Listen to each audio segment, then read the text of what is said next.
Тука ќе направиме еден пресек. Ние снимивме викендов адвокат, познат адвокат, охриѓанец на наше големо задоволство, кој што работи во Скопје, кој што имал искуства со вакви странки. Значи ќе одиме со еден снимен материјал и потоа се враќаме повторно во студија. Значи, мобингот е форма на дискриминација која што се манифестира како психичко вознемирување на работно место и кај нас е регулирана со закон, меѓутоа и со меѓународните стандарди кои што произлегуваат од Европската конвенција за човекови права и од ревидираната Европска социјална повелба. Инаку, она што е битно кај мобингот е дека тој како облици на манифестација има многу, може да се во различни форми и облици, а иначе се појавува како активен и пасивен. Пасивен мобинг имаме во ситуации кога, да речеме, одредено лице на работно место е игнорирано од страна на еден или повеќе вработени, или има интенција неговите резултати во работењето да не се евалуираат правилно, или има било каква тенденција која што него би го ставила во, да речам, би го ставила во положба која што е подредена во однос на другите субјекти. Односно, тоа представува нееднаков третман на еднакви. Активни форми може од телефонско тероризирање, атаци за давање на прекумерни задачи, задачи кои што квалификациите на лицето не дозволуваат да ги исполни, давање на предлесни задачи, понатака вулгарно однесување, не евалуирање правилно или во знак на наводници погрешно евалуирање, обиди за сексуално малтретирање и така натаму. Сето тоа се форми кои што мобингот се манифестира. Она што е битно кај мобингот е што во принцип, иако тоа е едноставна постапка, значи многу често жртвите на мобинг тешко се охрабруваат да пристапат и да бараат заштита.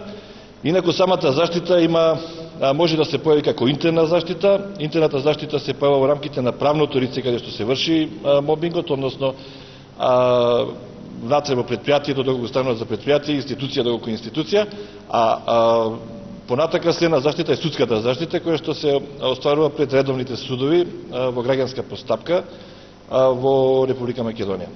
Инаку, она што е битно и што е да се напомени е дека товарот на докажување во принцип повеќе е на страната на лицето кое што е мобирано, жртва на мобинг, бидејќи тука мора да се направи психијатриско вештачење, каде што би се утврдило точна штетата која што е настаната со мобингот, времетраењето и така натака.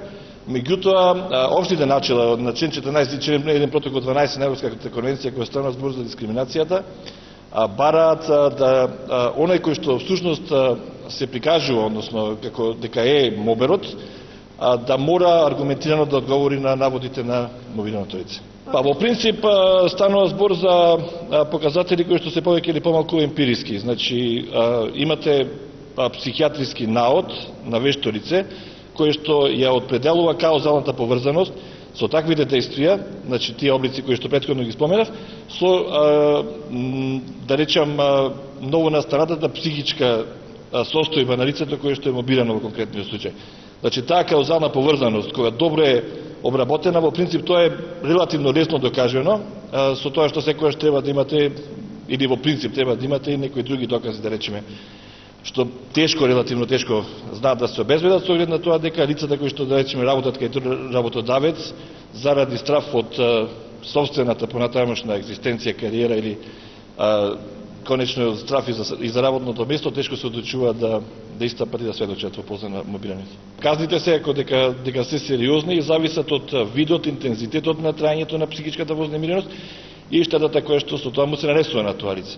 Значи, тие можат да бидат од многу мали, можат да бидат и релативно големи. Значи, се зависи од тие параметри кои што се засегнати. Јас во мојата пракса имав еден случај кој што пред да го добиеме, кога правното лице виде дека ќе го добиеме предметот, се што сакаше, мислам, на мојата клиентка и понудија се што може, да речем, работи кои што не можеше да ги одбие, па ја повлекоме тужбата, например, по нејзина желба. Така да, Сума сумарум, со тек на време се повеќе лица има кои што се охрабруваат да одат, меѓутоа ево и вие како медиум и другите медиуми општо општеството да речам, добро е да ги охрабрува таа интенција да мобилните лица излегуваат и бараат заштита на нивните права. Горе-долу ние не отстапуваме многу од западните демократи, поразвиени правни системи од нашиот, затоа што стравот за работното место и динамиката на работата воопшто, да речем, налага да пред да пристапи кон барање на мобинг, лицето добро размисли и така натаму разговара, па потоа дори се одлучуваат. Меѓутоа, тоа е тенденција која што, ако сакате да воспоставите систем во кој што владее правото и правната држава, значи таквите случаи мора да се демаскираат и да излезат пред лицето на правдата. Македонија законски е во потполност покриена во однос на мобингот, како и сите држави на територијата на Европа, затоа што конечно ние имаме ратификувана Европската конвенција за човекови права и како меѓународен документ ратификуван согласно уставот, има предимство во примената пред домашните прописи. Значи Европската конвенција е задолжителна за 48 држави членки на Советот на Европа и во неја е комплетно офатен мобингот. Значи тоа е член 14 и член 1 протокол 12 во формите за дискриминација. Значи има конкретни преседани кои што можат овде да се, тоест се задолжителни и во Република Македонија, дотолку повеќе истите стандарди се вградуваат и во нашата законска регулатива. Што значи дека ние законски сме подготвени, работиме во ретето законската рамка. Другиот дел е веќе диспозицијата на странките да се одлучат да одат да побараат мобинг. Па јас сум координатор на проектот за соработка помеѓу француската амбасада и адвокатската комора.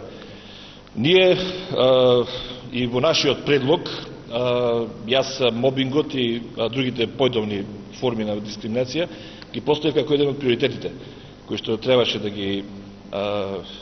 ги обработиме овие 3 години, значи ова година и следните 2 години. Покрај мене, значи, како обучувач беше ангажирана и господјата Анита Кипаризовска-Крстевска, која што на 2 наврати имаше доста исцрпни излагања, која што се јавува како еден од подготвувачите на законот. Така да мислам дека со тек на време, ево и тоа е уште еден, да речем, момент кој што оди во прилог на заштита на лицата, кој што правилна заштита, што поквалитетна правна заштита на мобилните лица.